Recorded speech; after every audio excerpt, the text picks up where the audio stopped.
Bonjour à tous et à toutes.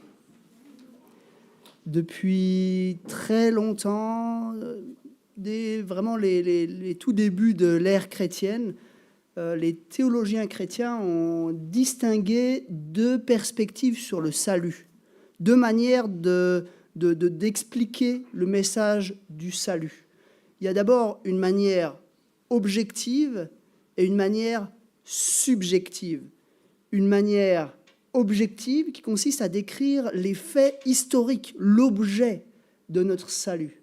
Et dans cette manière objective, notre salut, il commence par un Dieu qui s'incarne, un Dieu qui devient un être humain. Dans une perspective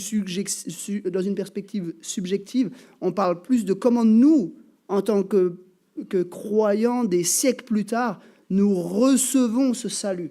Nous recevons la justification, l'adoption, la rédemption, enfin toutes ces choses-là. Mais ce matin, on va se focaliser sur ce côté historique. Et on va se focaliser sur cette première étape de l'incarnation. On approche de Noël, et Noël, c'est le souvenir de ce Dieu qui s'incarne, de ce Dieu qui se fait homme il y a 2000 ans.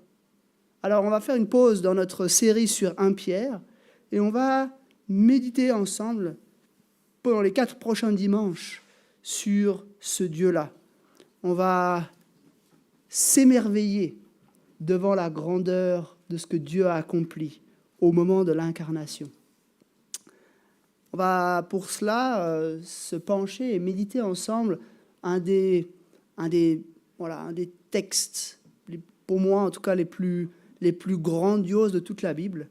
On l'appelle parfois le prologue de l'Évangile selon Jean. C'est donc dans l'Évangile selon Jean, chapitre 1, les versets 1 à 18. Et avant de lire le texte, j'aimerais juste dire un mot au sujet d'une controverse que vous entendrez peut-être parfois. Certains vont dire, en fait, Noël, ça ne s'est pas passé à Noël. Certains vont dire que Jésus n'est pas né un 25 décembre. Et en fait, c'est vrai. Jésus n'est probablement pas né un 25 décembre. Enfin, il y a peut-être une chance sur 365 qu'il soit né un 25 décembre, en effet, mais c'est quand même une chance assez mince. En fait, on ne sait pas quel jour de l'année Jésus est né. On n'est même pas tout à fait sûr de l'année à laquelle Jésus est né. Donc c'est pour vous dire à quel point les données sont difficiles à être déterminées à ce sujet-là. Mais en fait, c'est pas si essentiel que ça. Et je crois qu'on a raison, et je crois que les chrétiens ont raison à travers les siècles d'avoir continué à cette période-là, c'est pas pire qu'une autre période, de se souvenir de l'incarnation. C'est important parce qu'on est des êtres oublieux, et c'est important d'avoir ces temps marqués où on peut se souvenir des choses importantes. Et c'est pas parce qu'on a perdu l'information qu'on ne peut pas, malgré tout, chaque année, prendre ce temps. Alors on peut s'en souvenir à d'autres moments, mais depuis quasiment 2000 ans, on le fait le 25 décembre, alors on choisit de continuer cela. C'est un petit peu comme, vous savez, ces enfants abandonnés dont on n'a pas la date de naissance. En général, on va quand même leur octroyer une date de naissance, parce que c'est important qu'on puisse se souvenir de cette naissance année après année, même si on ne sait pas la date. Et de manière un peu similaire, même si on n'a plus la date, on se souvient, parce que c'est important, de l'incarnation. On va lire le début de ce prologue, juste les 5 premiers versets. Et on va passer maintenant 4 semaines à s'émerveiller de cela. Dans ce début du prologue, on va rencontrer un personnage mystérieux qui est appelé la parole. Alors si vous êtes chrétien, vous savez tout à fait de qui il s'agit, et même si vous n'êtes pas chrétien, vous savez probablement de qui il s'agit, mais on veut quand même se laisser imprégner par le texte, et on veut quand même laisser le suspense qui est dans le texte nous suivre semaine après semaine, et on va dévoiler ce suspense de manière progressive au fil du texte pour voir qui est cette parole. Donc je lis chapitre 1 de l'Évangile selon Jean, les versets 1 à 5. Au commencement, la parole existait déjà. La parole était avec Dieu, et la parole était Dieu. Elle était au commencement avec Dieu. Tout a été fait par elle, et rien de ce qui a été fait n'a été fait sans elle. En elle, il y avait la vie, et cette vie était la lumière des êtres humains. La lumière brille dans les ténèbres, et les ténèbres ne l'ont pas accueillie. Jusqu'ici, la lecture de la parole de Dieu. On a un texte qui est absolument brillant, absolument lumineux, absolument glorieux et aussi dense sur le plan du contenu. Et on va maintenant prendre le temps de le décortiquer ensemble pour essayer de le comprendre. Tout d'abord, une remarque. Pourquoi j'ai choisi ce prologue pour cette série qui nous amène à Noël? Ça peut paraître un petit peu bizarre, on pourrait se dire, mais en fait, on n'a pas trop l'habitude. D'habitude, on parle plutôt des mages, on parle plutôt des bergers, on parle plutôt de l'annonce à Marie, etc. Et c'est vrai. En fait, on a deux grands récits historiques dans l'Évangile selon Matthieu et dans l'Évangile selon Luc, qui nous montrent l'histoire de Noël. Mais j'aimerais suggérer que ce début de l'Évangile de Jean, c'est un troisième récit. Mais c'est un troisième récit qui a une perspective différente. Là où Matthieu et Luc ont une perspective plutôt terrestre, elle nous montre à travers des yeux humains ce qui s'est passé au moment de Noël. L'Évangile selon Jean nous donne une perspective plutôt céleste. On voit à travers les yeux de Dieu ce qui se passe à Noël. Et c'est vrai, si Matthieu et Luc sont en un sens un peu sombres, pas parce que Matthieu et Luc seraient déprimés ou plus sombres que les autres, mais parce que effectivement, ce Dieu qui s'humilie, qui naît dans une crèche, qui préfigure en fait déjà la croix, l'humiliation suprême de la croix, il y a quelque chose de sombre. Mais de l'autre côté, la présentation de Jean nous rend quelque chose de lumineux, nous montre, voici le temps que Dieu a choisi pour rentrer dans ce monde. Alors on va passer à travers ces 4 textes et on va découvrir déjà maintenant quelques éléments sur ce personnage mystérieux que l'évangéliste Jean appelle la parole. Au commencement, la parole existait déjà. Dans certaines versions, on a au commencement était simplement la parole. La parole était avec Dieu et la parole était Dieu. Première phrase, premier point, une parole divine. Et là, juste en une phrase, déjà, l'évangéliste Jean nous a bluffés. Il y a tellement de choses dans une seule phrase qu'on pourrait juste faire une prédication déjà juste sur cette simple phrase-là. J'aimerais simplement faire 4 remarques sur cette première phrase. Cette phrase, elle commence par « au commencement ». Et ça, ce n'est pas anodin. Jean choisit de commencer par les mots « au commencement ». Et évidemment, les personnes qui lisaient Jean, ça faisait tilt tout de suite. Ça faisait tilt avec le tout début de la Bible. Genèse 1, verset 1. Au commencement. Et puis après, il y a un contraste. Au commencement, Dieu, ça c'est Genèse 1, verset 1. Et ici, au commencement, la parole. On se dit, alors ça c'est différent. Au commencement, Dieu, et ici, au commencement, la parole. Et puis, dans Genèse 1, verset 1, on a au commencement, Dieu créa. Et puis ici, on a plus d'informations parce que la notion de la création vient seulement au verset 3. Donc en fait, Jean, en quelque sorte, il recule l'horloge pour nous montrer un petit peu comment c'était avant même la création. Avant la création était la parole. La parole était avec Dieu et la parole était Dieu. Donc premier élément, première remarque sur ce texte, on est là dans l'infini passé, on pourrait dire, dans le monde pré-créé, avant que n'importe quoi soit, il y avait déjà Dieu et sa parole qui existaient. Deuxième remarque, cette parole, c'est une personne. Cette parole n'est pas une émanation de Dieu ou un attribut de Dieu, ou c'est pas juste la parole de Dieu comme ma parole. En fait, ma parole, c'est en fait moi, c'est juste, elle vient de moi. Cette parole, elle est un peu différente. On le voit parce que cette parole, elle existait déjà, elle était par elle-même, et puis elle était avec Dieu. Le fait qu'elle était avec Dieu, si Dieu est une personne, ça signifie que la parole était aussi une personne. Elle était avec. Elle n'était pas genre en Dieu, ou elle n'était pas une émanation de Dieu, elle ne sortait pas de Dieu, mais elle était vraiment avec Dieu. Donc c'est pour ça que j'ai parlé tout à l'heure d'un personnage, d'une personne mystérieuse qui s'appelle la parole. Alors quand j'utilise le mot personne, c'est intentionnel. En théologie, on parle d'une personne, ça c'est un fait.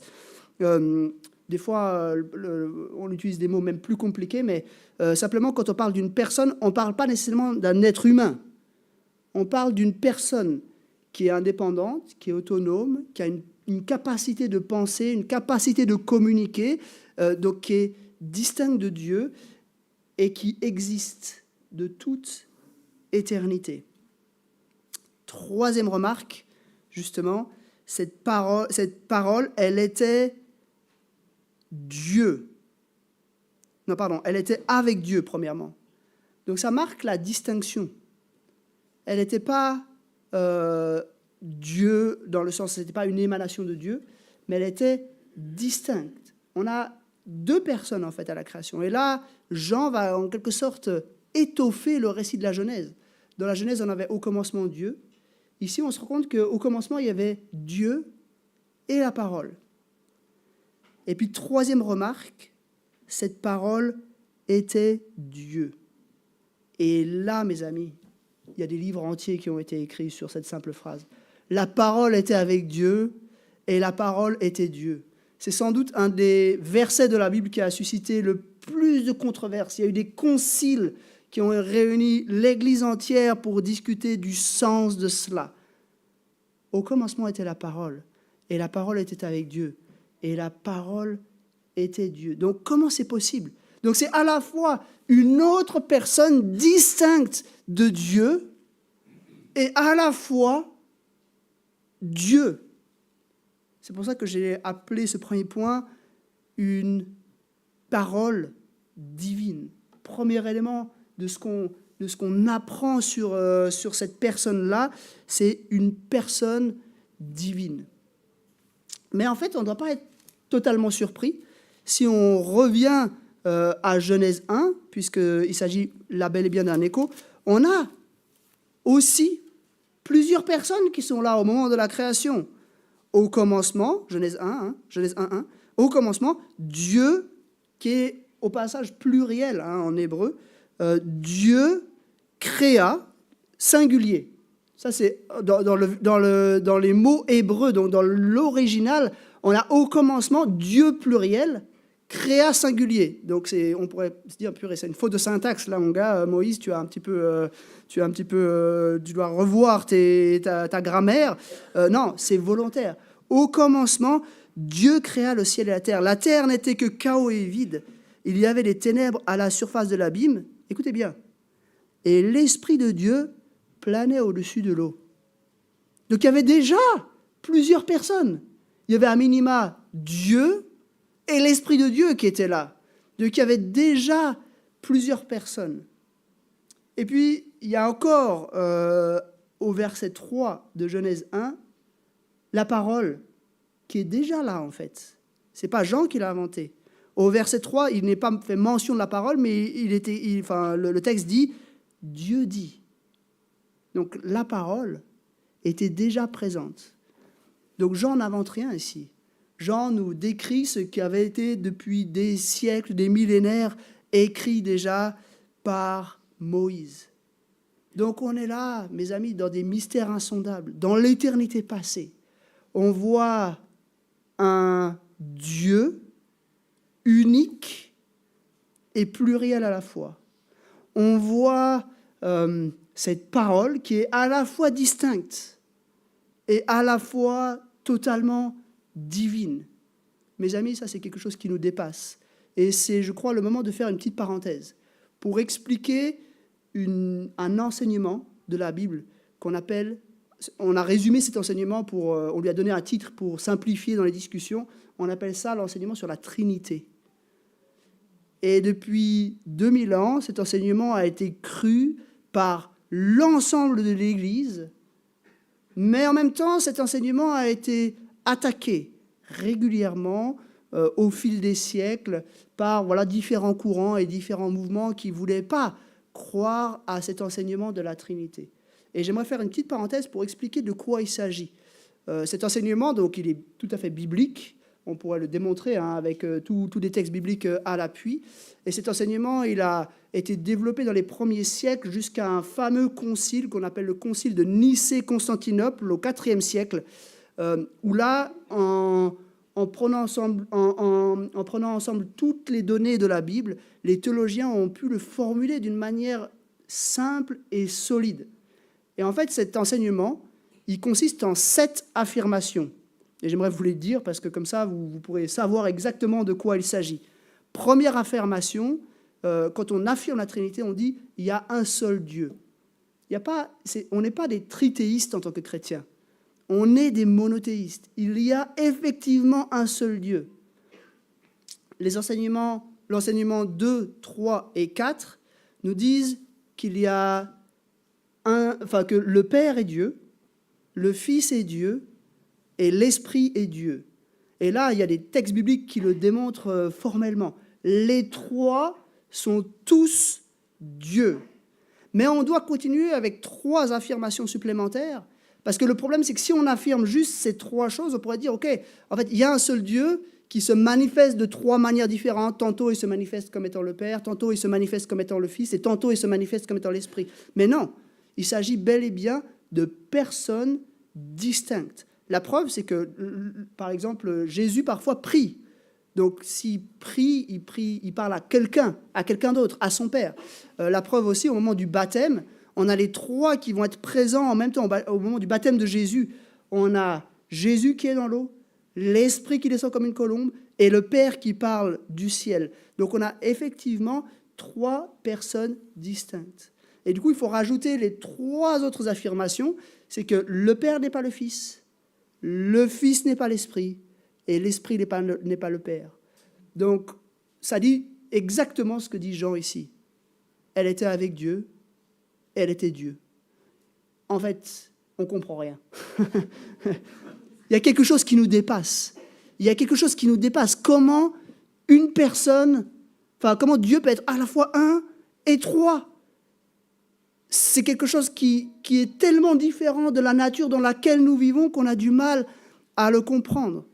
Et c'est assez normal, dans un sens que c'est un enseignement de la Bible qui a été sujet à controverse dans l'histoire, parce que même si c'est clairement établi dans la Bible, c'est difficile à percevoir, voire même impossible à comprendre pour nos cerveaux qui sont tellement habitués à être dans un monde où les choses sont une. Point. Mais j'aimerais dire 2 choses au sujet de la doctrine de la Trinité. Premièrement, en fait, si on a des problèmes avec la doctrine de la Trinité, en fait, on devrait aussi avoir des problèmes avec le mot doctrine signifie seulement enseignement.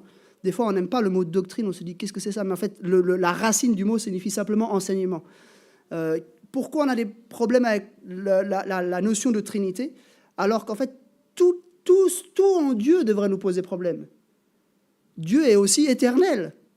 Mes amis, si vous avez du mal à comprendre la doctrine, l'enseignement de la Trinité, j'imagine que vous avez aussi beaucoup de problèmes à comprendre l'enseignement de l'éternité.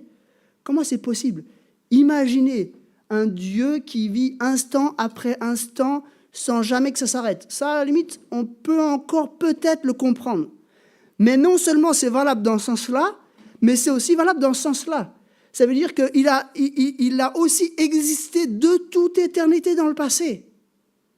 Nous qui avons fondamentalement un point de départ, on a tous un jour de naissance, on n'arrive juste pas à comprendre qu'un être puisse avoir existé de toute éternité dans le passé. Vous voulez rajouter une couche de complexité ? C'est encore plus balèze parce qu'en fait, Dieu n'est pas juste éternel dans le sens qu'il vit une séquence d'instants sans fin. Il est aussi éternel dans le sens qu'en fait, il est carrément en dehors du temps. Dieu voit toutes les époques devant lui comme une grande fresque maintenant. Et il peut intervenir ici et là. Il est en fait juste pas du tout soumis au temps. Est-ce qu'on peut comprendre des choses comme ça ? Alors, moi, les gens qui me disent « moi, j'ai du mal avec la doctrine de la Trinité », je leur dis « ben ouais, moi aussi ». Mais j'ai aussi beaucoup de mal avec toutes les autres facettes de la personne de Dieu. Et on peut continuer, hein. Dieu est parfaitement amour. Si on fouille vraiment, est-ce qu'on peut vraiment comprendre ces choses-là ? Un Dieu qui aime d'un amour sans tache, sans aucun intérêt pour lui-même. Est-ce que nous, on peut comprendre ça ? Franchement, on ne peut pas comprendre ça. Un Dieu qui est omniscient, il connaît tout, la position de chaque atome de l'univers, il connaît tout, chacune de nos pensées, il connaît tout. Est-ce qu'on peut imaginer ça ? On ne peut pas imaginer ça. On ne pourra jamais même créer un ordinateur capable de simuler cette chose-là. C'est tout simplement impossible. Donc Dieu nous dépasse dans toutes ces catégories. Alors soyons pas surpris par la doctrine de la Trinité. Et la deuxième remarque que je voulais faire sur la doctrine de la Trinité, c'est que, dans un sens, cet aspect incompréhensible nous rassure. Parce que franchement, mes amis, si quelqu'un avait voulu inventer Dieu, si Moïse s'était dit « je vais inventer un truc pour soumettre les peuples avec une religion ou quelque chose comme ça », il n'aurait pas inventé la doctrine de la Trinité. Ça aurait été trop invraisemblable pour que ça puisse fonctionner. Il faut que Dieu soit vraiment le Dieu de l'univers, que l'Éternel, le Dieu de la Bible, soit vraiment le Dieu de l'univers pour que toutes ces choses-là soient vraies. Et je trouve que dans un sens, cette doctrine de la Trinité nous rassure. C'est tellement glorieux, c'est tellement en dehors de tout ce qu'on peut imaginer que ça peut être que vrai. Ça peut pas être le fruit de l'invention des hommes. Ça peut être juste notre Dieu qui se révèle à nous et qui nous dit « voilà comment je suis. Je suis 3 en 1. 3 et 1 à la fois, en même temps, de toute éternité. » Voilà un petit peu tout ce qui est contenu dans cette simple phrase. La parole était Dieu. La parole était avec Dieu. Et la parole était Dieu. Ici, on ne voit pas encore 3 personnes. Dans l'évangile selon Jean, au chapitre 13, 14, 15, 16, 17, on va voir la 3e personne de la Trinité qui va être aussi présente. Ici, on a juste 2 personnes, mais on comprend vraiment avec ce verset ce mécanisme d'être 3 et 1. 3 en 1, en quelque sorte. Alors on peut se dire, ouais, mais tout ça c'est très théorique. Hein. Mais en fait, ça a des aspects pratiques, des implications extrêmement pratiques. Parce que cette parole, on va voir dans la suite du texte, elle va s'approcher. Déjà à la fin de notre texte, elle va s'approcher. Elle va venir.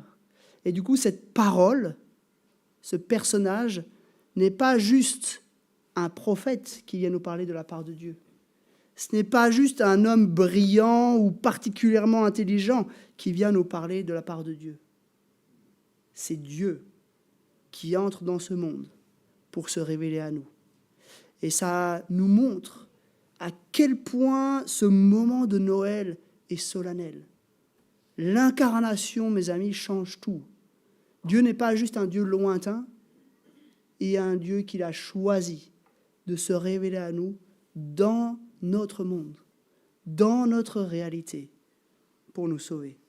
Mais on continue parce que le texte ne s'arrête pas là et ça va être encore plus décoiffant par la suite. Deuxième point, donc premièrement, une parole divine. Deuxième point, une parole créatrice. Tout a été fait par elle et rien de ce qui a été fait n'a été fait sans elle. Cette parole, elle a créé. Elle a créé toute chose. C'est elle qui est à l'origine de la mécanique quantique. C'est elle qui est à l'origine des galaxies. C'est elle qui est à l'origine de tout ce qui compose notre univers. Et là, Jean va être précis. Tout a été fait par elle, puis pour être sûr qu'on n'allait pas mal interpréter son propos, il va encore compléter en disant « Rien de ce qui a été fait n'a été fait sans elle ». Qu'est-ce qu'on apprend ici? On apprend que même s'il y a deux personnes, on n'est pas dans un univers dualiste où Dieu aurait créé certaines choses et puis la parole aurait créé d'autres choses. On n'est pas dans un univers aussi où il y aurait peut-être un Dieu puis un anti-Dieu, Dieu et Satan, et puis Dieu aurait créé les bonnes choses et Satan aurait créé les mauvaises choses. Non, Dieu est le seul et unique créateur de toutes choses. Tout a été fait par elle et rien de ce qui a été fait n'a été fait sans elle. Absolument tout. Et ça, c'est rassurant.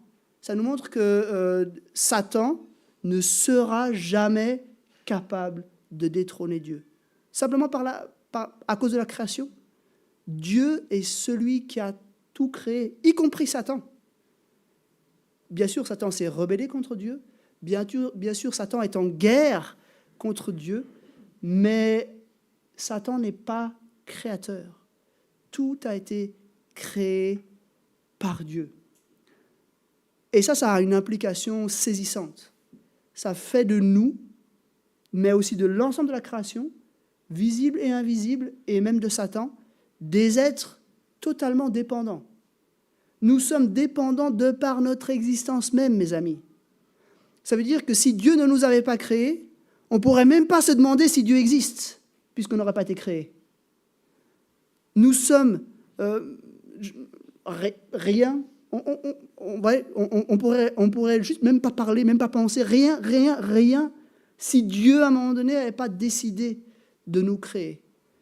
Et ça nous met dans une situation de dépendance. Nous sommes dépendants par notre existence, de par notre essence, parce que nous sommes dépendants de ce Dieu. Alors je sais que il y a eu des courants de pensée, et encore aujourd'hui, qui veulent s'affranchir de Dieu. Et en fait, ça ne date pas d'hier, ça date de Genèse 3. L'humanité a voulu et veut toujours s'affranchir de Dieu.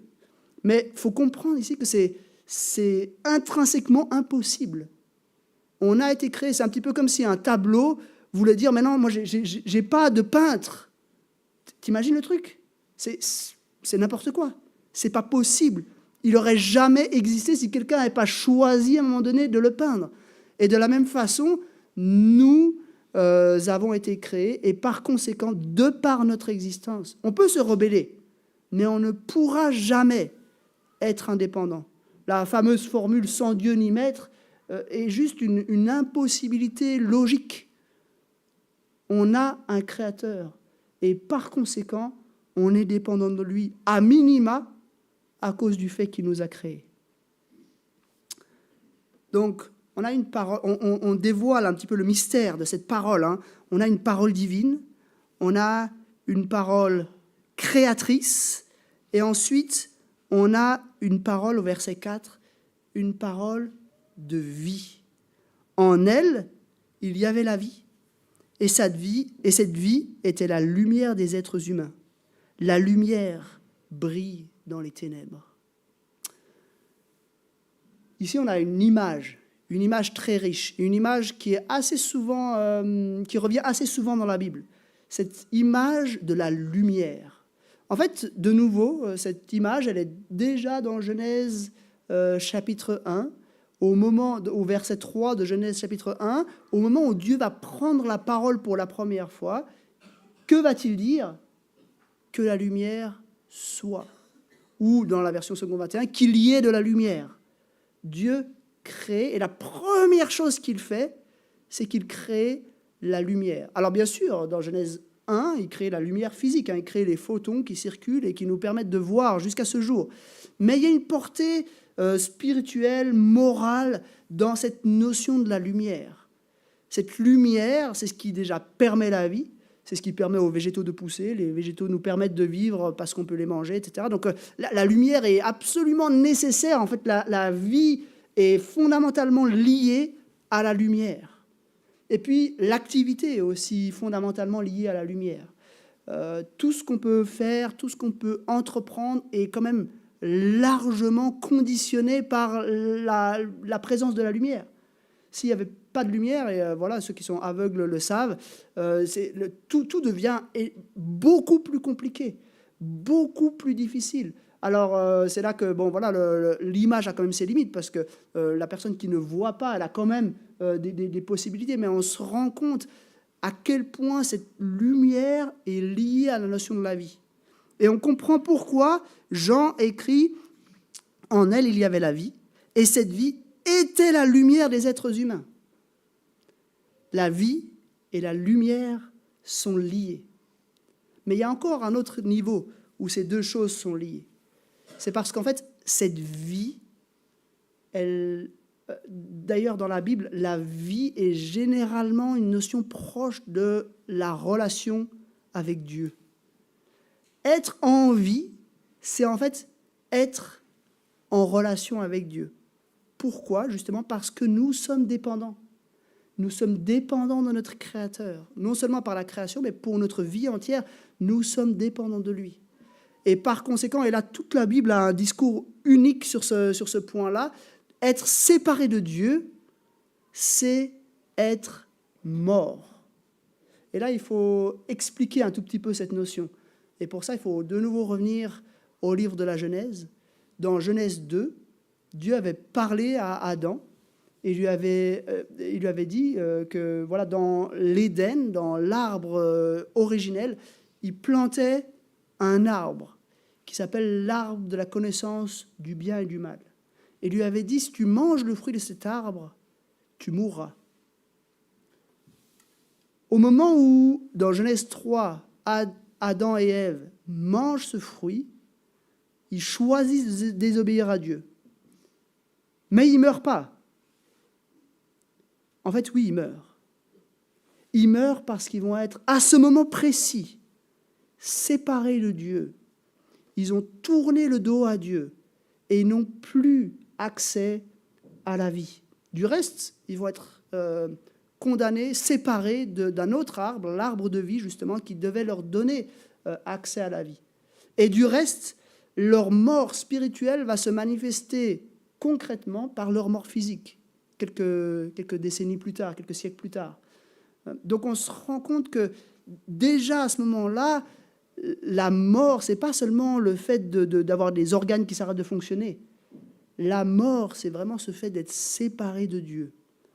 Mais Dieu a choisi d'envoyer la parole, cet être mystérieux, pour donner la vie. Et cette vie, c'est la lumière pour les êtres humains. Donc on voit déjà ici que cette parole, c'est cette parole qui vient illuminer pour communiquer la vie, pour qu'on puisse avoir cette relation avec Dieu. Et la lumière brille dans les ténèbres. Elle a brillé, cette lumière, dans les ténèbres, dans notre monde, pour que nous puissions être éclairés, pour que nous puissions avoir la vie, c'est-à-dire pour que nous puissions retrouver une relation avec le Dieu éternel dont nous sommes dépendants de toute éternité. Et il y a un quatrième point. Le quatrième point, c'est un peu la surprise. Jusqu'ici, on se dit « Waouh ! Une parole divine ! Une parole créatrice ! Une parole qui amène la vie, une parole vivante. » Et puis tout d'un coup, on termine le verset 5 et les ténèbres ne l'ont pas accueilli. Et on se dit un peu, quoi ? Vous voyez un peu c'est un peu le genre, mais pourquoi ? Si vraiment cette personne est venue, elle est venue éclairer le monde, elle est venue apporter la vie, pourquoi les ténèbres ne l'ont pas accueilli ? Comment est-ce que c'est possible ? Et on verra que cette notion-là va s'étoffer, on va la comprendre de plus en plus au fur et à mesure du prologue. Alors vous savez de qui il s'agit. Vous savez exactement vers où nous nous acheminons, mais on veut quand même rester sur ce texte. Et en fait, cette dernière phrase, « Les ténèbres ne l'ont pas accueilli », c'est en quelque sorte une phrase d'appel pour lire la suite du prologue. Et on se dit, on a envie de savoir plus. C'est quoi cette histoire? C'est quoi cette personne? Qui est cette personne glorieuse qui est venue et qui a été rejetée de cette façon-là? Comment est-ce que c'est possible? Et on a juste envie d'en savoir plus. Alors, on est tenté à ce stade-là d'aller justement vers la suite, mais c'est un peu le but. Tu sais, c'est un peu comme dans ces séries où tu regardes jusqu'à la fin d'un épisode, et en fait, à la fin de l'épisode, tu ne peux pas t'arrêter parce que tu es saisi et tu as juste envie de trop savoir la suite, et du coup, tu es obligé de regarder l'épisode suivant. Et puis, comme tu as un abonnement Netflix, bah, tu vas regarder toute la saison, et puis tu n'arrives plus à t'arrêter. Hein. Vous connaissez ça. Alors, quelqu'un m'a donné une astuce et m'a dit, mais en fait, il faut arrêter de regarder l'épisode à peu près 5 minutes avant la fin. Comme ça, on n'est pas tenté de regarder plus loin. Et les 5 dernières minutes, tu les regardes la prochaine fois, et puis comme ça, tu peux regarder l'épisode suivant directement. Non, mais c'est un petit peu... c'est un petit peu ce dont il est question ici. Et c'est un petit peu l'état d'esprit dans lequel j'aimerais nous laisser maintenant. Avec cette notion, ces ténèbres qui n'ont pas accueilli la lumière. Qui sont ces ténèbres? Qui est cette parole? Et on a cette question qui nous brûle. Et j'aimerais vous dire maintenant que la suite sera au prochain épisode. Et en fait, ce sera mon application pour ce texte-là. On a vu des choses théologiques, des choses grandioses, des choses glorieuses, magnifiques dans ce texte. Puis à la fin, on se dit, on aimerait aller plus loin. Eh bien, j'aimerais nous laisser un peu dans ce suspense pendant cette semaine. Alors, vous avez le droit de lire la suite, hein, et même je vous encourage à lire la suite. Ce serait super que vous puissiez la lire et développer un peu, essayer de comprendre qui sont ces ténèbres, qui est cette parole, pour l'identifier clairement. Vous verrez que c'est identifié clairement dans la suite. Mais pour le moment et pour l'heure, j'aimerais juste nous laisser dans ce suspense. Parce que c'est là que le texte nous laisse. Et je crois que c'est vraiment l'intention de Jean de faire durer un peu ce suspense. Et j'aimerais que pendant cette semaine, on puisse méditer ces choses.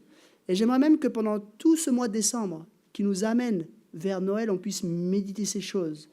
On a vu cette gloire de cette parole divine, cette gloire de cette parole créatrice, cette gloire de cette parole vivante, et cette surprise de cette parole rejetée. Et on veut réfléchir, on veut méditer sur ce paradoxe, sur ce contraste saisissant qu'on voit dans ces versets-là. Alors je vous invite simplement maintenant à prier. Je propose que quelques-uns, si quelques-uns veulent prier, qu'on puisse dire à Dieu notre émerveillement lorsque nous considérons cette parole. Et qu'on puisse dire à Dieu que voilà, on se réjouit de ce que cette parole est entrée dans ce monde pour l'illuminer. Même si on ne sait pas encore de qui il s'agit, on peut malgré tout, déjà, maintenant, adorer notre Dieu pour ce qu'on a vu dans ce texte. Alors, je vais simplement faire un petit temps de silence, et puis tous ceux qui veulent prier, vous pouvez le faire. Je vous encourage à le faire. Et puis, une fois que tous ceux qui auront voulu prier, vous l'aurez fait, moi, je vais prier moi-même. Prions.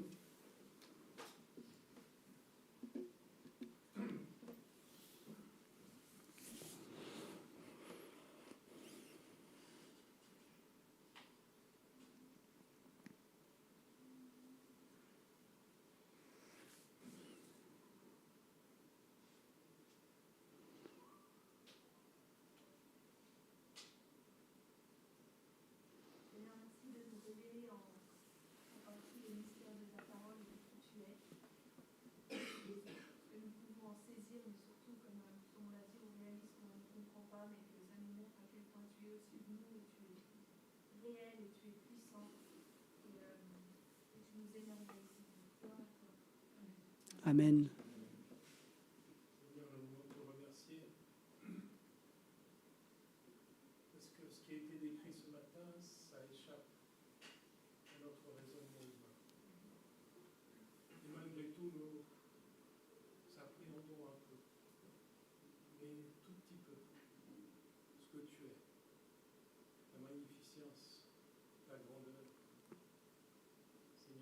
Tu es Dieu.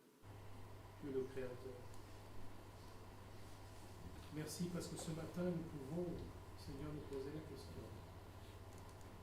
D'où venons-nous? Qui nous a créés? Qui nous a fait? Nous te remercions, Seigneur, parce que tu nous as permis de comprendre des choses difficiles à comprendre. Mais tu as mis la parole, ta parole, la parole de vérité dans notre cœur. Et tu nous as permis, Seigneur, de comprendre ce qui vient ensuite. Et ce que nous avons célébré. Et nous avons, Seigneur, communément avec les aliments qui sont sur cette table. Merci pour Jésus. Merci pour la parole. Seigneur, que nous libère, qui nous sauve, qui nous fait grâce. Au nom de Jésus. Amen. Seigneur, merci parce que nous n'avons pas un petit Dieu. Tu es vraiment au-dessus de nous, de notre pensée, de notre compréhension. Et malgré qu'on ne puisse te comprendre, Seigneur, tu t'es révélé à nous pour que nous puissions te connaître. Merci, Seigneur. Amen. Amen. Seigneur, il y a une chose que je sais, c'est que tu es venu dans mes ténèbres, mettre ta lumière. Et je peux que te louer et te remercier pour cela. Merci, Seigneur Jésus. Amen. Amen. Merci Seigneur pour le Dieu merveilleux que tu es. Amen. Amen.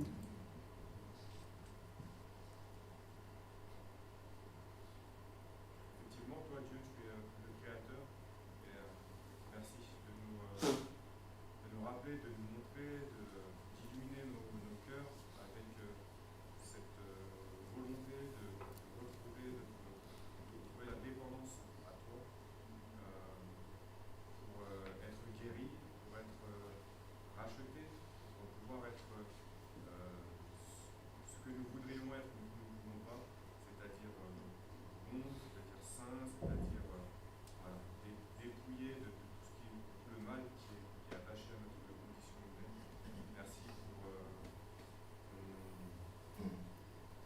fait que tu nous poursuis sans relâche pour nous présenter ton plan de bonté, ton plan de grâce et ton plan de gloire.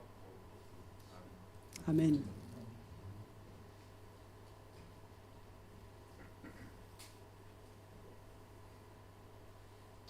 Et Dieu Père, pour que nous comprenions, pour que nous vivions, tu t'es incarné, Jésus, que cet amour, avec cette mission aussi, et ces quelques années que tu as passées sur cette terre, et ainsi nos yeux ont pu mieux comprendre ce Dieu infini, ce Dieu qui nous dépasse. Merci parce que voilà, tu as rendu des choses accessibles pour nous, pour nos intelligences, et tu nous as donné des intelligences renouvelées pour que nous puissions entrer un peu mieux dans ces plans, dans ces projets qui nous dépassent, encore une fois. Sois loué, et cet abaissement, cette incarnation s'est terminé aussi par, et c'était la volonté de Dieu, par cette humiliation, ce rejet dont nous venons de parler, et cette mort sur la croix. Pour nous, pour moi, béni sois-tu. Amen. Amen.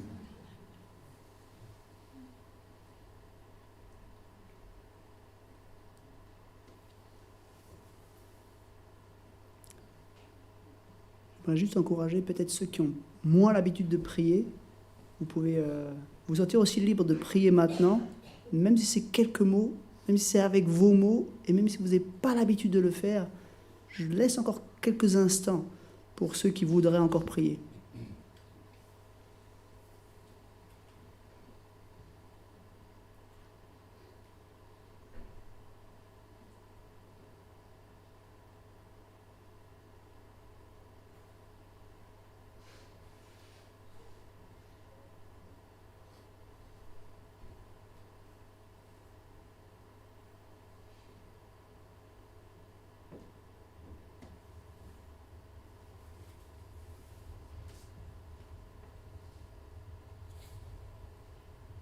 Seigneur, ce matin, on veut te remercier pour ta parole.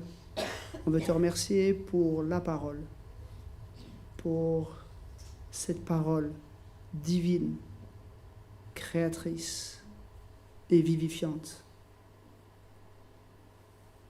Merci parce que tu nous révèles ces choses. Merci parce que cette parole, elle est entrée dans les ténèbres pour les illuminer. Merci parce que jusqu'à ce jour, tu nous permets de te connaître. Tu nous permets d'être en relation avec toi, d'avoir la vie, de vivre cette dépendance en étant réconcilié avec toi. Seigneur, merci. Amen.